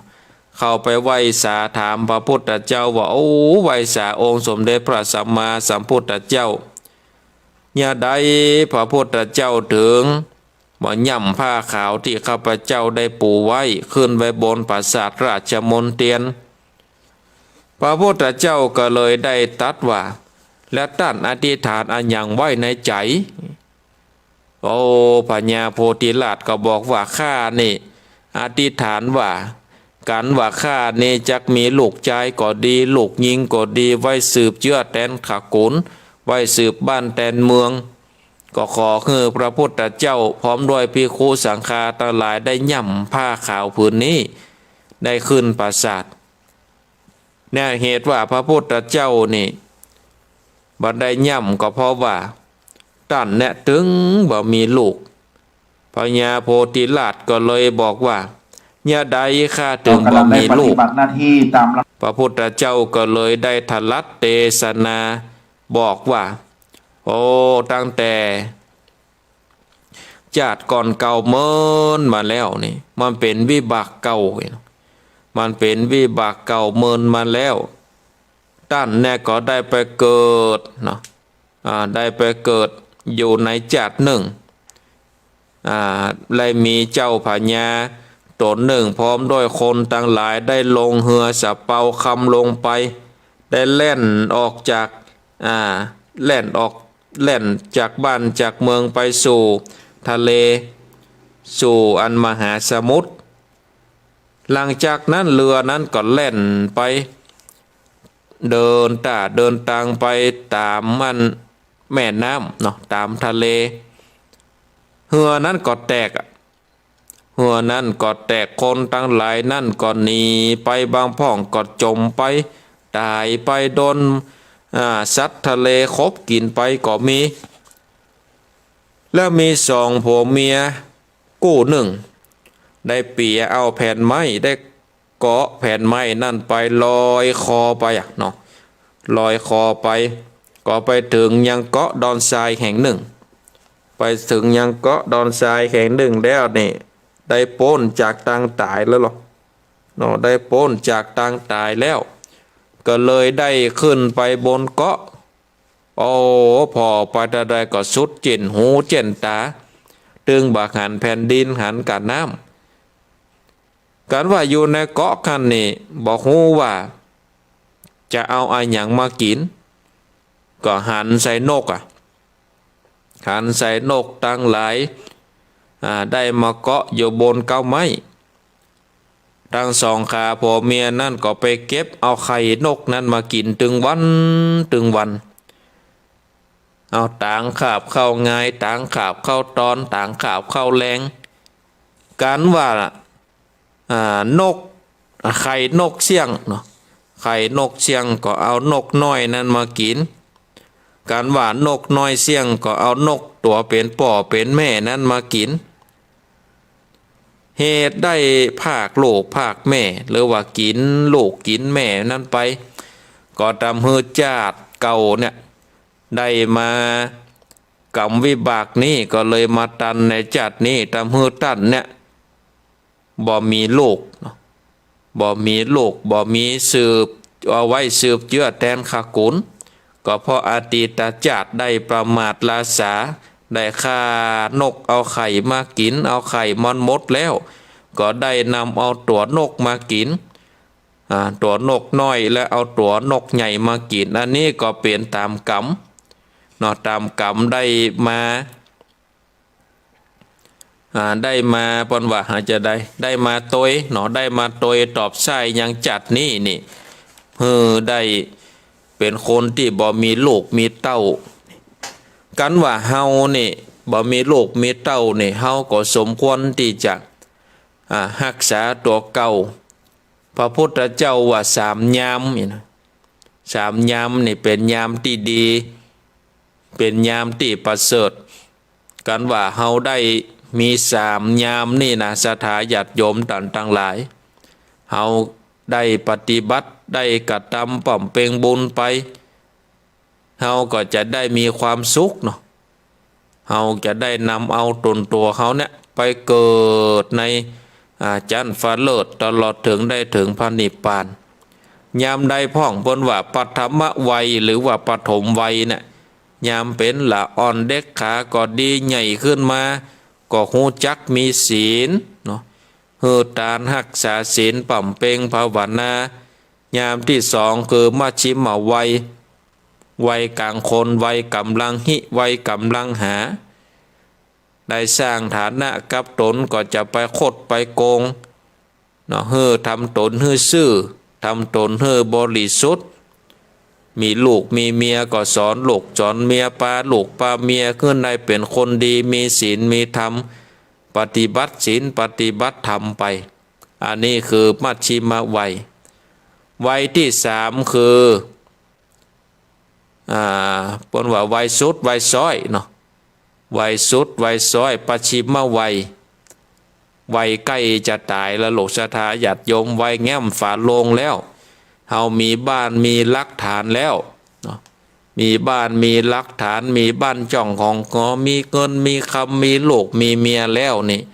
ถึงกาลเวลาที่จะต้องพักต้องยั้งแล้วโลกศรัทธาญาติโยมจะไปทำงานจนตายเนี่ยมันก็บ่ดีกาเนาะไปทำงานจนตายนี่มันบ่มีเวลาพักบ่มีเวลาผ่อนวัยปัจฉิมวัยนี่สมควรที่จะเข้าวัดเข้าวาแล้วถึงเวลาเข้าวัดสาก็ไปจำศีลกินทานอย่างศรัทธาญาติโยมท่านทั้งหลายในส่วนมากเปิดเครื่องวิทยุนี่เป็นคนวัยเท่าชราแก่ชราอยู่กับบ้านกับจองนี่จมนักล้ำก็บดีปากแฉ่มล้ำก็บดีเนาะคนเท่านักลูกหลานจังเนาะกับคนเท่าหน่อยคนเท่าม่วนลูกหลานก็คักคนเท่าปากนักลูกหลานก็จังแง่ศรัทธาญาติโยมเพราะฉะนั้นก็เอาวิทยุเป็นกู้ฟังธรรมะไปฟังธรรมะครูบาอาจารย์ได้สลับซับเปลี่ยนกันได้มามาจ๋าได้นำเอาธรรมะบางตนเปิ่นฐานัดทำเมืองอาตมาภาพในฐานัดทำเมืองก็เทศระบำทำเมืองบางตนบางองค์เปิ่นฐานัดบรรยายประกอบเทศธรรมะบรรยายธรรมะคาถาปาฐกถาจากันไปเนี่ยศรัทธาญาติโยมก็เปิดเครื่องวิทยุสดับรับฟังก็ม่วนอกม่วนใจไปนะในวัยปัจฉิมวัยบ่ตุกใจบ่ฮ้อนใจยังแล้วเอาธรรมะเป็นติจังติเปิงเนาะเอาธรรมะเป็นติอาศัยก็จะได้อยู่ดีมีสุขถ้าเฮาฮู้จักรักษาตัวรอดเป็นยอดดีเนี่ยเหมือนกับธรรมที่อาตมาภาพได้เทศไปเนี่ยถือว่าเป็นธรรมคำสอนที่ดีนะเนาะในปฐมวัยก็ดีมัชชิมวัยก็ดีปัจฉิมวัยก็ดีก็รักษาตัวรอดเป็นยอดดีไว้เพื่อที่จะได้นำเอาบุญกุศลนั้นติดตนตัวเข้าไปการว่าตายจากโลกนี้นี่เฮาก็บ่ได้ทุกข์ละศรัทธาญาติโยมท่านทั้งหลายจะได้ถึงสุขจะได้ไปสู่ที่ดีอย่างน้อยลงมาเกิดเป็นมนุษย์ก็จะได้มีอาการครบ32บ่ง่อยเปี้ยเสียขามีลูกที่ดีมีเมียที่ดีมาเกิดในประเทศที่ดีมาปะใส่ศาสนาที่ดีเนี่ยศรัทธาญาติโยมการว่าบุญแก่กล้าไปเกิดเป็นเทวบุตรเทวดาจนได้เข้าถึงสวรรค์นิพพานอันนี้ก็ถือว่าเป็นบุญของเฮาท่านทั้งหลายเนาะที่ได้กระทำป้อมเปงมาเนี่ยศรัทธาญาติโยมธรรมเทศนารักษาตัวรอดเป็นยอดดี อาตมาภาพก็เทศแบบปืนบันล้านนาแล้วได้สรุปเนื้อหาแจกความสำคัญแล้วนี่บัดเดี๋ยวนี้เวลาก็6:10จะพักเสียงไว้กำหนึ่งก่อนเนอะสถาญาติโยมไปฟังไหลนีไปตานใดเตนาไปฟังไหลนีไปตานใดเตื้อขอนยังกินน้ำกินตาพักเสียงแหกำหนึ่งก่อนเพราะว่าเราจะอยู่ด้วยกันไปจนถึง7 โมงก่อนเหลือเวลาแต่50 นาทีกว่าน่ะหิมชั่วโมงก็ดูโอ้อาตมาภาพใจเสียงเดี๋ยวเสียงแจกแงบแจกแห้งไปอ่า เริ่มสีจะเจ็บคอมาแล้วนี่นะก็เลยได้ขอพักยั้งเสียงแหกำเนาะเสียงพักยั้งแหกำหนึ่งก่อนเนาะเสียงพักยั้งแหกำไปฟังไหลนีไปตาใดเตอเนอสถาญาติโยมพักกำเดียวพักกำเดียวแล้วมาปะกันใหม่เนอกำเดียวสัก5 นาที10 นาทีกำเดียวเนอ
มาแล้วศรัทธาญาติโยมท่านสาธุชนเนาะท่านทั้งหลายมาปะกันแล้วเนาะในช่วงที่สองเนาะในช่วงที่สองศรัทธาญาติโยมเฮาท่านทั้งหลายในช่วงที่สองเราจะได้อยู่ด้วยกันไปจนถึงเวลา7 โมงศรัทธาท่านทั้งหลายอยู่ด้วยกันจนถึงเวลา7 โมงก็ประมาณแถม40 นาทีกับรายการมรดกธรรมล้านนาศรัทธาท่านทั้งหลายเราก็ได้สดับปรับฟังธรรมเทศนาปืนบานล้านนาไปเป็นที่เรียบร้อยอย่างที่อาตมาภาพได้ว่าไปตะกี้ว่าเฮามีวัยอยู่3 วัย 3 ยามปฐมวัยมัชฌิมวัยแล้วก็ปัจฉิมวัยวัยที่เป็นหนุ่มเป็นสาววัยกำลังทำการทำงานก็ดีตลอดถึงว่าวัยที่กำลังได้ปนห้องว่าถึงวัยเฒ่าชะแลแก่ชราวัยพักผ่อนแล้วเนาะศรัทธาท่านทั้งหลายได้วัยพักผ่อนเพราะฉะนั้นทานศีลภาวนาเฮาก็มีคือครบเนาะทานนี่ศรัทธาญาติโยมทานนี่ก็หมายถึงว่าการให้โดยความบริสุทธิ์ใจบ่หวังผลที่จะตอบแทนเมื่อเฮาให้ทานไปแล้วแม่บ่ได้ว่าหวังสิ่งใดตอบแทนก็ตามก็จะมีบุญที่ใดบังเกิดขึ้นบุญนั้นก็จะช่วยออกแบบชีวิตของเฮาให้เป็นผู้มีทรัพย์สมบัติแต่ว่าถ้าไผคนใดปราศจากการให้ทานการสร้างทานบารมีหรือว่ามีการให้ทานมีทานบารมีน้อยเกิดมาก็จะยากจนสร้างบารมีก็บ่สะดวกสบายเพราะว่ามัวแต่กังวลเรื่องการทำมาหากินเพราะฉะนั้นนี่การให้ทานนี่ถือได้ว่าเป็นพื้นฐานของการพัฒนาคุณภาพชีวิตเพื่อมีความเจริญก้าวหน้าทานนั่นก็เป็นหนึ่งในบุญกิริยาวัตถุ10 ประการการได้คือทานก็ได้ถือว่าเป็นการทำบุญอย่างหนึ่งคำว่าทานนี้โดยทั่วไปศรัทธาญาติโยมก็มักเข้าใจสับสนกับคำว่าบุญเนื่องจากว่าเฮานี่มักฮ้องว่าการได้ถวายสิ่งของแด่พระภิกษุสามเณรว่าการได้ทำบุญแล้วก็ยกให้คนที่ยากจนนั่นบนห้องว่าทำทานแต่ว่าทั้งสองอย่างนี้ศรัทธาญาติโยมท่านทั้งหลายก็คือการได้คือทานเหมือนกันคือพระภิกษุสามเณรก็ดีคือกับคนยากคนจนคนด้อยโอกาสก็ดีอันนี้ก็ถือว่าเป็นการให้ทานเหมือนกันได้บุญเหมือนกันหมดนะทานนี่สามารถแบ่งได้ออกเป็น4 ประเภทคือ1อามิสทานคือการให้วัตถุสิ่งของต่างๆเป็นทานอย่างเช่นว่าเป็นข้าวน้ำเสื้อผ้ายานพาหนะดอกไม้ของหอมจตุปัจจัยอันนี้เปิ้นฮ้องว่าเป็นอามิสทานการให้อามิสทานนี่แบ่งตามคุณภาพของสิ่งที่ทำทานได้3 อย่างคือธาตุทานเนาะธาตุทานนี่แปลว่าให้ของที่ด้อยกว่าที่ตัวเก่าใจอันที่2สหายทานทานของที่เสมอกับของที่ตัวเก่าใจแล้วก็สามิทานทานของที่ดีกว่าที่ตัวเก่าใจอันเนี้ยการได้แบ่งของอามิสทานคือการได้คือสิ่งของเป็นทาน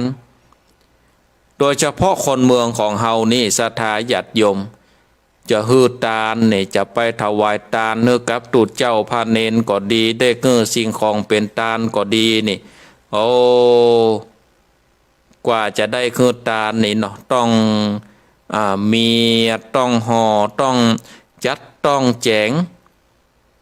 บ้านเฮานี่จะแปลงสวยดอกไปหามกำลูกเนาะแปลงสวยดอกไปตาลไปถวายตาลจะไปวันพระวันศีลก็เก็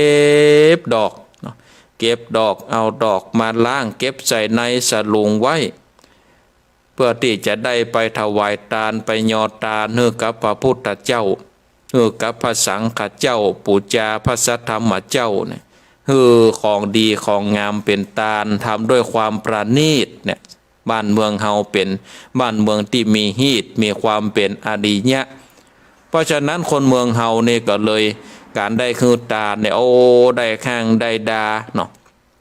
ได้ข้างได้ดาได้จัดเตรียมสิ่งของอันนี้คือการนึกอามิสทานอันที่สองอภัยทานคือการให้ชีวิตสัตว์เป็นตาลหรือว่าการปล่อยวางจากความโกรธให้หมดไปจากจิตจากใจเลิกการพยาบาทหมัดไล่ให้อภัยซึ่งกันและกันอันนี้คือการให้อภัยทานอันที่สามวิทยาทานคือการได้ให้ความรู้เป็นตาลและคือการแนะนำสั่งสอนที่ดีมีประโยชน์ในการดำเนินชีวิตอันนี้วิทยาทานอันที่สี่ธรรมทานคือการได้คือความรู้เรื่องธรรมะเป็นตาลอย่างเช่นว่าแนะนำสั่งสอนให้คนทั้งหลายเข้าใจเรื่องบุญเข้าใจเรื่องบาปละทำละความชั่วทำความดีทำจิตใจคือผ่องใสโดยการได้นั่งสมาธิภาวนาซึ่งจะเป็นทางที่มาแห่งความสะอาดกายสะอาดใจสะอาดวาจาจนกระทั่งว่าได้สิ้นซึ่งอาสวะกิเลสเป็นเหตุทุกข์ในสังสารวัฏนี้การเฮือธรรมะเป็นตานั่นนี่เปรียบเสมือนกับว่าการที่เขาตั้นตั้งหลายได้จิเตียนได้จิประทีปได้ส่องสว่างแห่งชีวิตเพื่อได้ดำเนินชีวิตไปในทิศทางที่ถูกที่ต้องที่ดีที่งามเพราะฉะนั้นนี่การเฮือธรรมะเป็นตานี่มีอานิสงส์อันยิ่งใหญ่ประเสริฐกว่ากันตานตั้งหลายธรรมะทานะสัพพะทานังธรรมะทานังชินาติการฮือธรรมะเป็นตาลย่อมชนะการฮือทั้งปวงศรัทธาญาติโยมท่านทั้งหลายแล้วการตาลที่จะมีอานิสงส์นักนี่ก็ต้องพอที่วัตถุนั้นบริสุทธิ์ก่อบุคคลบริสุทธิ์ก่อเจตนาบริสุทธิ์ก่อนี่วัตถุบริสุทธิ์ก็คือว่าสิ่งของที่เขานำมาฮือตาลนั่นนี่ได้มาโดยชอบธรรมก็บ่ได้ไปลักไปจกของเปิ่นมาบ่ได้ไปโกงเงินโกงคำเปิ่นมาเฮาได้ฮือตาลด้วยวัตถุอันบริสุทธิ์วัตถุนั้นสิ่งของนั้นเป็นสิ่งของที่เขาหาโดยลำแข้งตัวเก่าเฮาหาโดยหยาดเหงื่อตัวเก่าได้มาโดยบริสุทธิ์อันนี้บุญเกิดขึ้นแน่นอนบุคคลบริสุทธิ์ก็หมายถึงว่าผู้รับแล้วก็ผู้มีศีลมีธรรมตามเพศสภาวะของตนเป็นคนดีคนงามเนาะเจตนาบริสุทธิ์หมายถึงว่ามีเจตนาด้วยความเลื่อมใสศรัทธาเชื่อในผลของการตานถึงอย่างหนึ่งนั่นนี่การได้ตานแบบเฉพาะเจาะจงบุคคลใดเป็นบุคคลหนึ่งเปิ่นฮ้องว่าปาติปุคลิกทานอันนี้ย่อมได้ผลน้อยกว่าที่ได้สร้างถวายสังฆทานและศรัทธาญาติโยมเฮานี่ก็โหมเข้าใจผิดว่าคำว่าสังฆทานหมายถึงทางเหลืองๆนั่นน่ะ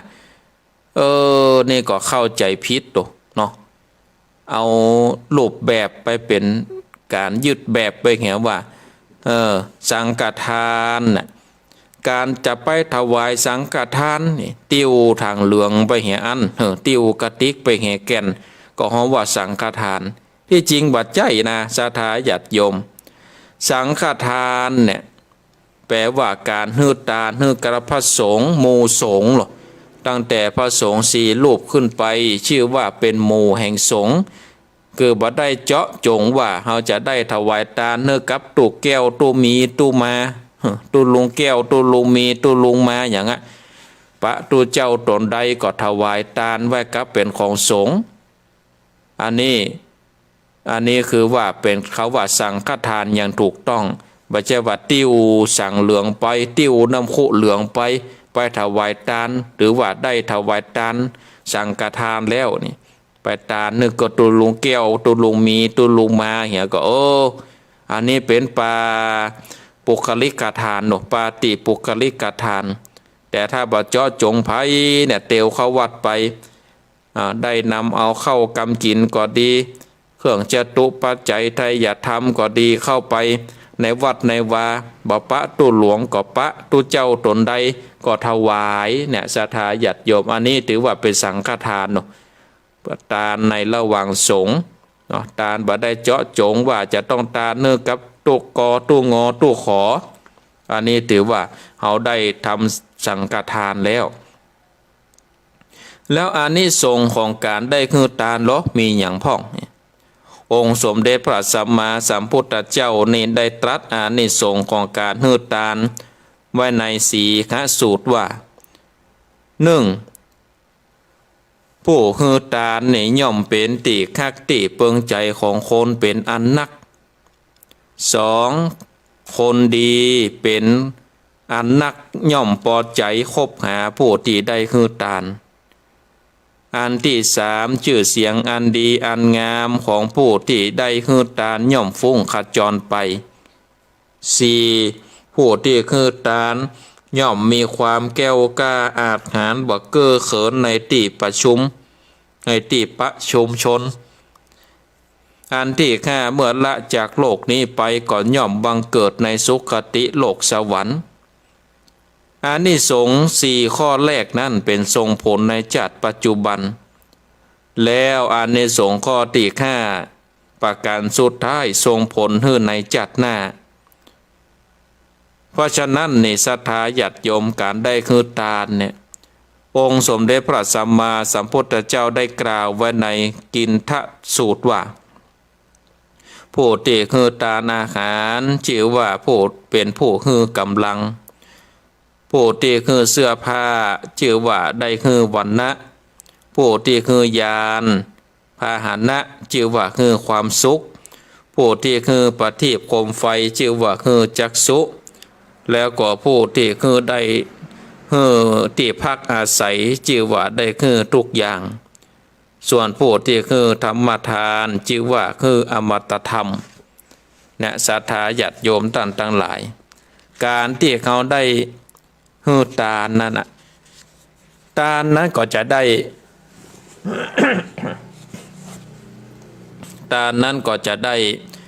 เป็นการออกแบบชีวิตโดยการฮือทานมนุษย์คนเฮานี่ศรัทธาญาติโยมอยู่ได้ด้วยการฮือเมื่อเฮาเกิดมาเฮาบ่มีอะไรอย่างติดตัวเฮามาเลยนะถ้าเฮาบ่มีไผหักบ่มีไผเมตตาและบ่มีไผเลี้ยงดูนี่เฮาก็บ่สามารถที่จะได้ก้าวผ่านวันเวลาไปตั้งแต่เฮาเป็นละอ่อนน้อยมาจนถึงเฮาได้เป็นคนอยู่ถึงวันนี้นี่ก็ด้วยการฮื้อหนุศรัทธาญาติโยมท่านทั้งหลายถ้าเฮาบ่ได้มีการฮื้อความฮักความเมตตาพ่อแม่บ่ได้มีความฮื้อความฮักความเมตตาก็เฮานั้นเฮาก็ไปหลอดมาจนถึงทุกวันนี้ได้จะได้เพราะฉะนั้นนี่เฮาอยู่ด้วยการฮื้อนะศรัทธาญาติโยมโดยเฉพาะฮื้อความฮักความเมตตาไปจนถึงว่า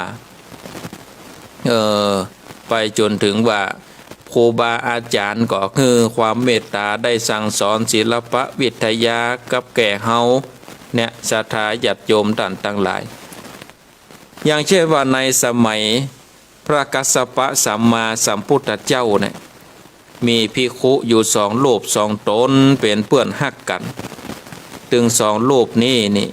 มีศีลที่บริสุทธิ์มีปัญญาที่เสมอกันตนที่หนึ่งนี่ได้ฮือตาลอยู่เสมอแต่แหมตนหนึ่งบ่ได้ฮือตาลเมื่อภิกขุทั้งสองตนนี้มรณภาพจากโลกนี้ไปแล้วนี่ก็ได้เกิดมาเป็นคนพ่องไปเกิดเป็นเทวบุตรเทวดาพ่องตัวเจ้าตนที่เคยได้สร้างทานกุศลไว้นี่ก็ได้ไปเกิดในตระกูลที่สูงสมบูรณ์ด้วยโภคทรัพย์นักกว่าภิกขุที่บ่ได้สร้างทานเกิดมาจากใดก็เกิดมาเป็นคนธรรมดาเป็นคนธรรมดาบ่มีทรัพย์สินเงินทองอย่างนักนะแล้วก็แม้สมัยของพระสมณะโคดมสัมมาสัมพุทธเจ้านี่ตัวเจ้าตนที่เคยได้บำเพ็ญทานกุศลอยู่ถึงวันอยู่เสมอนั่นก็ได้เกิดเป็นพระราชโอรสของพระเจ้าประเสนที่โกศลในเมืองสาวัตถีเมื่อประสูติมาแล้วก็ได้บรรทมหรือว่านอนอยู่ในอู่ทองคำภายใต้เสวตฉัตรส่วนตัวเจ้าตนที่บ่ได้สร้างทานกุศลนั่นนี่ก็เกิดมาเป็นลูกของพระพี่เลี้ยงนอนอยู่ในอู่นอนอยู่ในเปธรรมดาเนี่ยศรัทธาญาติโยมโดยการทำบุญในอดีตชาติเมื่อตั้นทั้งสองนั่นนี่ได้มามาจากกันและลึกจัดได้ก็สนทนาเนาะถึงความแตกต่างกันศรัทธาญาติโยมท่านทั้งหลายเนาะความแตกต่างของฐานะพระพุทธเจ้าพระก็ได้ตรัสว่ามนุษย์เทวดาหรือบรรพชิตผู้ทำทานการกุศลย่อมได้รับสิ่งที่เป็นที่เลิศกว่าเนาะการได้สร้างกุศลอย่างอื่นก็จะทำให้มีอายุวันนะสุขะภาละเป็นติจังเป็นติเปิ่งต่อไปเนี่ยศรัทธาญาติโยมหอตันตั้งหลายการที่เขาได้สร้างบุญสร้างกุศลเนาะการที่เขาได้สร้างบุญสร้างกุศลก็จะสามารถได้นำเอาเฮาตันตั้งหลายไปเกิดในต่างที่ดีอย่างน้อยเฮามีทานเนี่ยอย่างที่ว่าตะเกียเนาะเฮามีทานเฮาก็จะได้ไปเกิดในที่ดีต่างที่ดีตาบ่ได้คือทานนั่นก็ศรัทธาญาติโยมท่านทั้งหลายเฮาก็จะได้ไปเกิดแถมระดับหนึ่งเพราะฉะนั้นในทานศีลภาวนาเฮาก็สมควรที่จะมีคือครบเนาะคือครบในจิตในใจกับคนเฮาตั้นทั้งหลายทานการฮือทานอย่างที่ว่าไปแต่กี้นี่แล้วว่าเฮาได้คือทานเฮาได้รักษาศีลเฮาได้เจริญเมตตาภาวนาเพราะฉะนั้นนี่ศรัทธาญาติโยมเฮาเกิดมาในพระพุทธศาสนาเกิดมาในโลกนี้นี่เฮาก็มันได้คือทานมันได้รักษาศีลมันได้จำเริญเมตตาภาวนาไปเถอะเนาะเฮาถึงจะได้พ้นจากทุกโศกโรคภัยพ้นจากอันตรายทั้งหลายต่างๆนานาเพราะฉะนั้นนี่เฮาได้เกิดมาแล้วนี่เฮาก็จะได้ไปเกิดในทางที่ดีเนาะไปเกิดในหนทางที่ดีมีศีลมีธรรมได้น้อมนำเอาได้น้อมนำเอาตนตัวเขาเอาได้ไปเกิดในสิ่งที่ดีเนี่ยศรัทธาญาติโยมเฮาตั้นต่างหลายก็ได้มาเกิดมาแล้วนี่ก็ได้ภาวนาไปเนาะได้ภาวนาปั่มเป่งเนาะปั่มเป่งบุญกินบุญทานไปเนาะศรัทธาญาติโยมตั้นต่างหลายปั่มเป่งเอาบุญกินบุญทานเพื่อที่จะได้มาเกิดในสวรรค์ชั้นฟ้าอมตะมหาเนรปาน เนี่ยศรัทธาญาติโยมเฮาตั้นตั้งหลายเฮาเกิดมาก็เกิดมาแบบตัวเป่าตายไปก็ถึงตายไปแบบตัวเป่าลูกเนาะและเฮาจะเอาอันหยังไปศรัทธาญาติโยมตั้นตั้งหลายและเฮาจะเอาอันหยังไป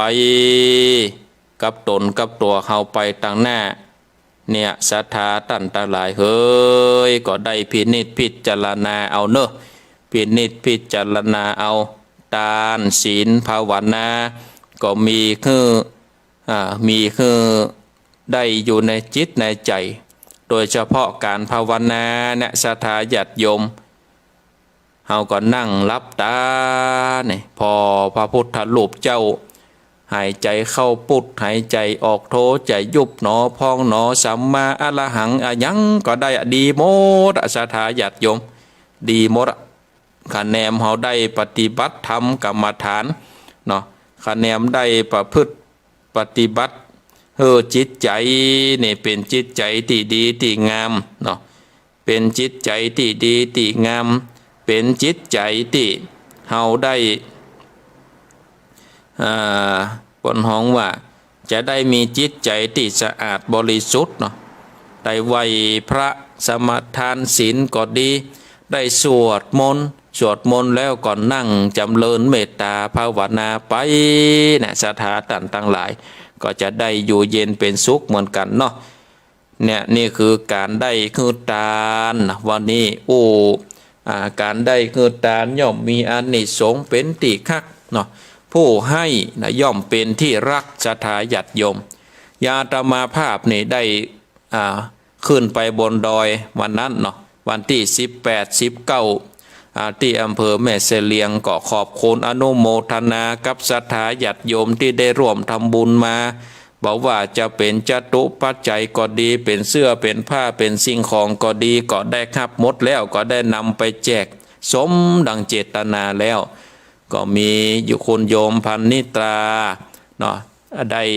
เอาเสื้อผ้าพร้อมทั้งจตุปัจจัย1,000 บาทได้ร่วมทำบุญแล้วก็มีแม่เพนเวียงหนองล่องเป็นสายบุญหมู่บ้านตาจ้างดังเวียงหนองล่องได้บอกประกาศสายบุญอาตมาภาพก็ไปเอาของมาเป็นที่เรียบร้อยแล้วก็ได้นำไปแจกแล้วเนอะศรัทธาที่ฟังอยู่ทางบ้านตาจ้างที่แม่เพนได้เอาของไปจุไปคอมก็ได้นำไปแจกเป็นที่เรียบร้อยแล้วก็มีคุณโยมแม่กนกพิษชัยนาจากอำเภอฝางก็ร่วมบุญมา 2,000 บาทก็ได้นำไปเป็นกาใจใจของกินของว่าได้นำไปครบไปแจกกันเนาะที่บนดอยโอ้อิ่มใจศรัทธาญาติโยมต่างๆหลายอิ่มอกอิ่มใจอิ่มอกอิ่มใจมีแม่อุ้ยคนหนึ่งศรัทธาญาติโยมอันนี้เป็นสิ่งที่ว่าเขาได้ไปครั้งนี้นี่เขาได้มักได้ผลมีแม่อุ้ยคนหนึ่งนี่อายุเป็น80 ปลายไปแล้วเพิ่นอยู่แถมบ้านหนึ่งนะอยู่แถมบ้านหนึ่งเดินทางมานี่ประมาณเป็นกิโลพวกนะศรัทธาญาติโยมจากสถานที่ที่อาตมาภาพเขาไปแจกเนี่ยนะเพิ่นอยู่แถมบ้านหนึ่งเพิ่นได้ยินว่าจะมีตู้เจ้ามีกลุ่มคณะเปิดมาแจกผ้าห่มแล้วช่วงก่อนนะมันหนาวเนาะบ้านเฮาก่อนหนาวบนดอยเนี่ยมันเรู้ถึงแล้วศรัทธาญาติโยมต่อบ่ตึงกัดตึงเย็นก็เพิ่นได้ยินว่าเพิ่นจะมาแจกผ้าห่มแม่อุ้ยนั่นก็กำไม้เต้าเตียวมาก่อยพักก่อยยั่งมาจนถึงว่าสถานที่ที่อาตมาภาพเขานี่ไปแจกผ้าห่มได้ตึงผ้าห่มได้ตึงเสื้อแขนยาวพอดีแมลงนั่นนี่อาตมาภาพเขานอนที่โรงเรียนบนจัดเฮือนนอนที่โรงเรียนเพราะว่าหมู่บ้านนั้นบ่มีไฟฟ้าเนาะสิ่งที่ต้องการหรือว่าสิ่งที่สำคัญก็คือว่าโซล่าเซลล์นั่นนะศรัทธาญาติโยมถ้ามีไฟฟ้าโซล่าเซลล์นี่ก็ใจชีวิตได้เมื่อแรงมานี่อาตมาภาพก็ป้ากับตัวเจ้าเขาก็เตียวเนาะเตียวแน่โรงเรียนผ่องเตียวผ่อบ้านผ่อจองผ่องไงกะ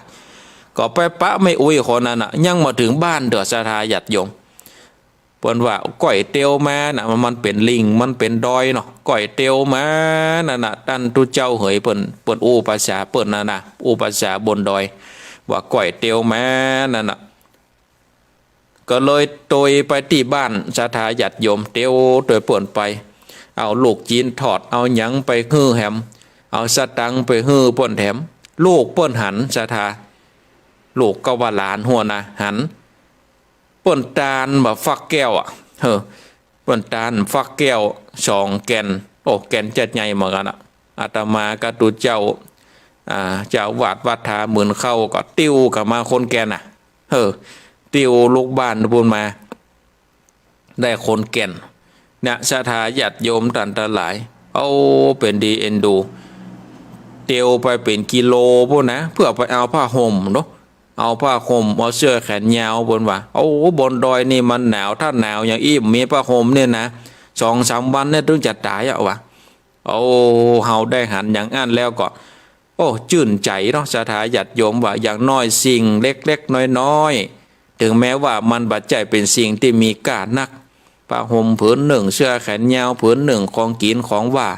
แต่ว่าสามารถบรรเทาเฮาเปิ่นไปได้เนี่ยโอ้เฮาเป็นติอิ่มอกอิ่มใจอะศรัทธาญาติโยมเอาหันว่าเฮาฮื้อไปแล้วเปิ่นได้ใจเนาะฮื้อได้แล้วเปิ่นได้ไปใจเป็นประโยชน์กับเปิ่นแต่เนี่ยโอ้หันแล้วนี่ม่วนใจศรัทธาญาติโยมก็รอเตือหน้าเนี่ยก็ถือจะไปแจกแถมโดยเฉพาะผ้าห่มเนี่ยศรัทธาญาติโยมเป็นสิ่งที่เปิ่นต้องการแล้วก็ไฟโซลาร์เซลล์นี่เป็นสิ่งที่ต้องการอย่างยิ่งเพราะว่าหมู่บ้านเปิ่นนี่ยังบ่มีไฟที่จะเข้าถึงต้องอาศัยโซลาร์เซลล์ต้องอาศัยกำลังไฟของอันแสงอาทิตย์เนาะเนี่ยศรัทธาญาติโยมท่านทั้งหลายก็อนุโมทนาด้วยกันเนาะบุญที่อาตมาภาพได้ไปแจกครัวที่บนดอยแล้วก็ญาติโยมท่านทั้งหลายก็ได้ให้ได้คอมกันเป็นเสื้อเป็นผ้าก็ดีจตุปัจจัยก็ดีก็ได้มาให้มาหอมกันก็ได้ทำไปสำเร็จตามความมุ่งหมายตามประสงค์เอาละเนาะศรัทธาญาติโยมมาเร็วพอเวลาก็ตอนนี้ก็ตีสี่ว่ะ6 โมงกับ43 นาทีจะเปิดสายให้กับศรัทธาญาติโยมได้โทรมาแจ้งผลการนับฟังโทรมาโทรมาจ้าเนาะเอาที่เบอร์โทรศัพท์0865878177เปิดสายแล้วศรัทธาญาติโยมอยู่ที่ไหนตั้งใดโทรมาได้เลยเนอะเปิดสายแล้วจะเลินปอนเจ้ากาใบตาเจ้าแม่น้อยคือสมัยทันวานะเจ้าเนาะแต่เฮาสามารถจะไปเทศนาธรรมได้นะเจ้าก็ต้องเอาดูวิธีนี้นะเจ้าวันนี้ยายจะเป๊มงคลจักรวาลหน่อยเป๊กึ่งเดียวนะเจ้าท่านผู้ฟังเคยได้ยินว่าสัพพะพุทธานุภาเวนะสัพพะธัมมานุภาเวนะนี่นะเจ้าแปลว่าด้วยอนุภาพแห่งพระพุทธแห่งพระธรรมแห่งพระสงฆ์ด้วยอนุภาพแห่งรัตนะทั้ง3โดยอนุภาพแห่งพระธรรมขันธ์84,000ธรรมขันธ์โดยอนุภาพแห่งพระไตรปิฎกโดยอนุภาพแห่งสาวกของพระชินเจ้าสัพพโลกทั้งหลายของท่านสัพพภัยทั้งหลายของท่านสัพพอันตรายของท่านสัพพอุปทวะทั้งหลายของท่านสัพพนิมิตร้ายทั้งหลายคือสัพพนิมิตก็คือฟันร้ายนะเจ้าเนาะสัพพะว่ามงคลทั้งหลายของท่านจงพินาศไปนะเจ้าอันนี้เฟกกึ่งเดียวนะเจ้าวันพุธหน้าก็เอายุวัฒโกนะเจ้าไว้สาธุโมทนาครับสายต่อไปเจริญปอนเจ้าท่านพระครูแม่เพนก็เจนให้กระจายท่านพระครูเด้อสาธุโมทนาท่านพระครูที่จะปล่อยแล้วเนาะดอกสุดยอดแล้ว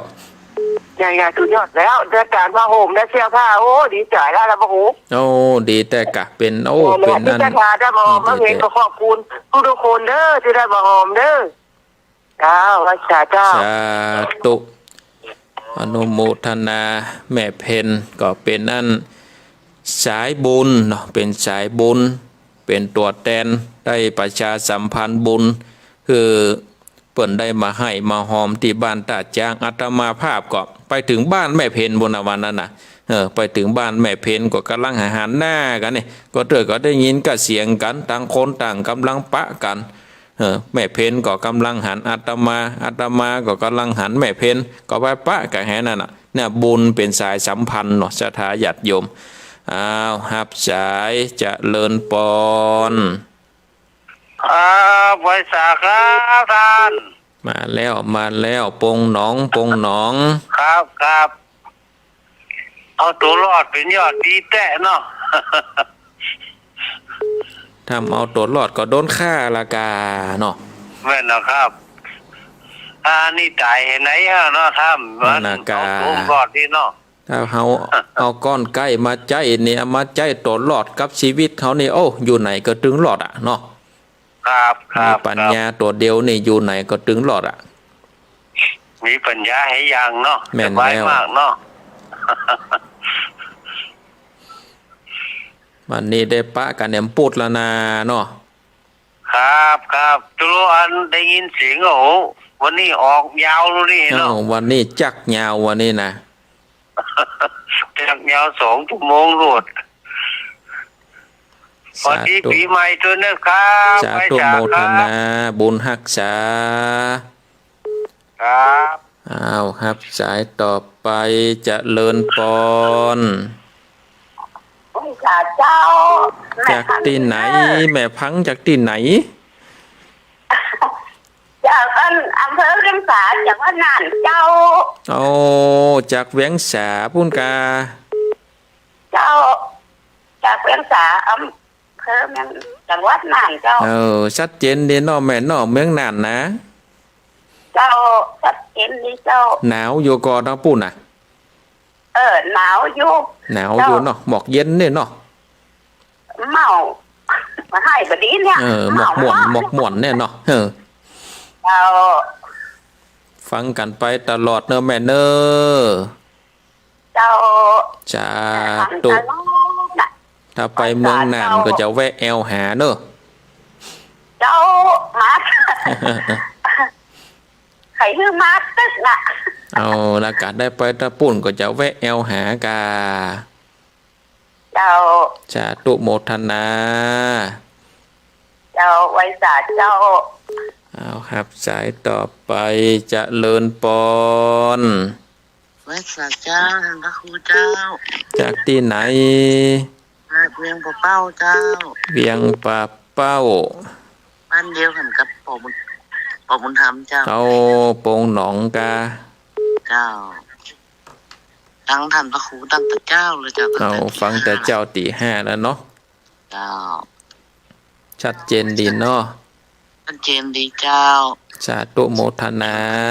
ท่านพระครูนะเจ้าสาธุบุญรักษาเมื่อกันเนอสาธุเจ้า0865878177จะเลินปอนแล้วเรากลับไหว้สาเด้อท่านพระครูเจ้าได้ไหว้พระโดยท่านพระครูถึงเมื่อตี 5มาแล้วเด้อเราได้ฟองทอม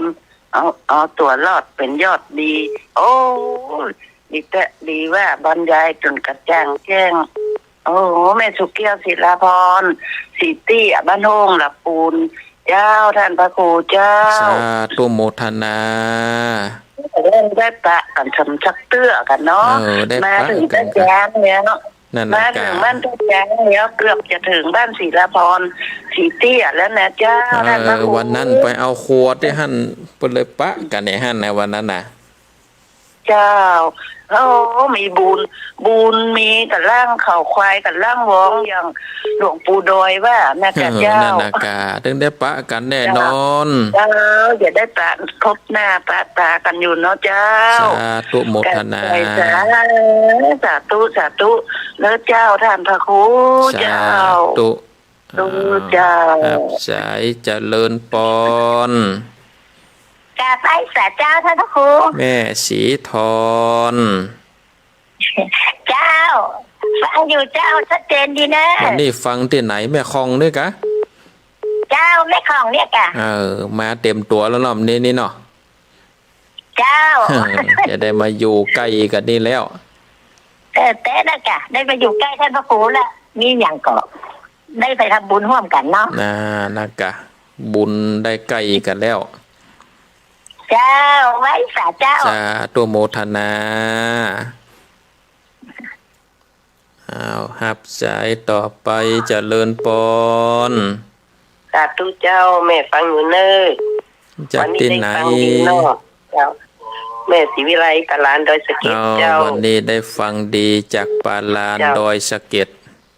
เจ้าสาธุเจ้า สาธุโมทนาเอาเพื่อได้เก้าสายมงคลเจริญปน ไปสาเจ้าแม่สีพันธุ์ตาเจ้าป่าไม้แดงดอยสะเก็ดนะเจ้า แม่สีพันธุ์ป่าไม้แดง เจ้า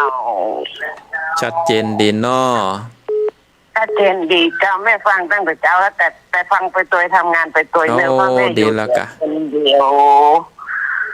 พ่อแม่อยู่ตัวคนเดียวบ่มีพี่บ่มีน้องบ่มีพ่อบ่มีแม่เจ้า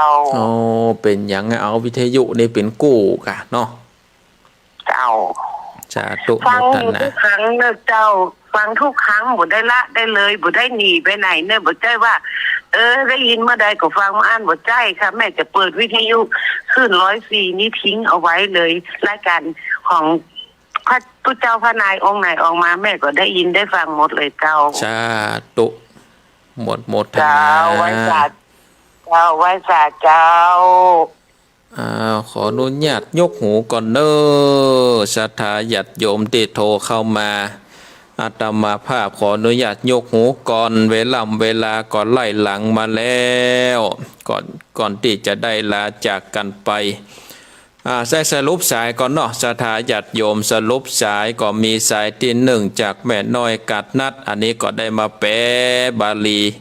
แปลป้อนผ่องแปลชะปะชะปันเนาะสายที่สองจากแม่เพนบ้านตาจ้างเวียงหนองล่องก่อนอนุโมทนาแม่เพนที่เป็นสายบุญเนาะที่ได้รวบรวมเสื้อผ้าเครื่องของใจทั้งหลายเตี่ยไปแจกบนดอยเนอแม่เพนอนุโมทนาสายที่สามจากบ่อบุญธรรมบ้านโป่งหนองเวียงป่าเป้า